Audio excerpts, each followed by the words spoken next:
ব্যাপার বলুন তো। ম্যাডাম, আমাদের সাথে থানায় যেতে হবে প্লিজ। আপনারা আবারও কিন্তু কোনো ভুল করছেন। মানে একজন নাগরিককে এভাবে মধ্যরাতে ডিস্টার্ব করাটা একদম ঠিক না। কেন মানে আপনাদের সুপ্রিয় দর্শক, আসসালামু আলাইকুম। সবাই কেমন আছেন? আশা করি সবাই ভালো আছেন। তো বন্ধুরা, হাবু স্কলারশিপ নাটকে 358 নম্বর পর্বটি আপলোড করা হয়েছে। তো 359 নম্বর পর্বটি কবে এবং কখন আসবে তা আমরা জানিয়ে দেবো আজকের এই ভিডিওতে। তাই বন্ধুরা, ভিডিওটি স্কিপ না করে শেষ পর্যন্ত দেখতে থাকুন।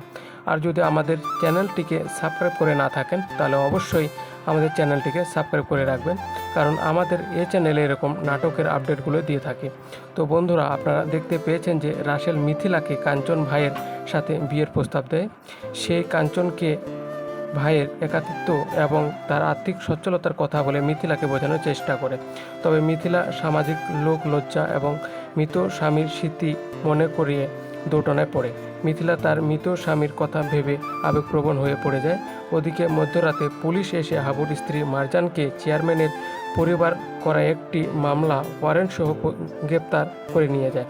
পরে রাসেল ও তার বন্ধু মানিককে মারধর করে, কারণ সেই মারজানের গ্রেপ্তারের নিয়ে বিদ্রুপ করছিল। হাবু সেকেন্ড চেয়ারম্যানের মুখোমুখি হয়। চেয়ারম্যান তাকে হুমকি দেয় যে মারজান সারা জীবন জেল খাটবে। হাবু অত্যন্ত সাহসের সাথে তার স্ত্রী নির্দোষ হওয়ার কথা জানে এবং সে আইনি লড়াইয়ে ঘোষণা দেয়। তো বন্ধুরা, হাবু স্কলারশিপ নাটকের 359 নম্বর পর্বটি কবে এবং কখন আসবে সেটি জানার আগে অবশ্যই আমাদের চ্যানেলটিকে সাবস্ক্রাইব করে রাখবেন। হাবু স্কলারশিপ নাটকের 359 নম্বর পর্বটি আগামীকাল সন্ধ্যা 7টায় শুধুমাত্র মিড এন্টারপ্রাইজ ইউটিউবে দেখতে পারবেন। আর আমাদের এই ভিডিওটি কোন জেলা থেকে দেখছেন অবশ্যই কমেন্ট করে জানাবেন। সে পর্যন্ত সবাই ভালো থাকুন, সুস্থ থাকুন। ধন্যবাদ সবাইকে।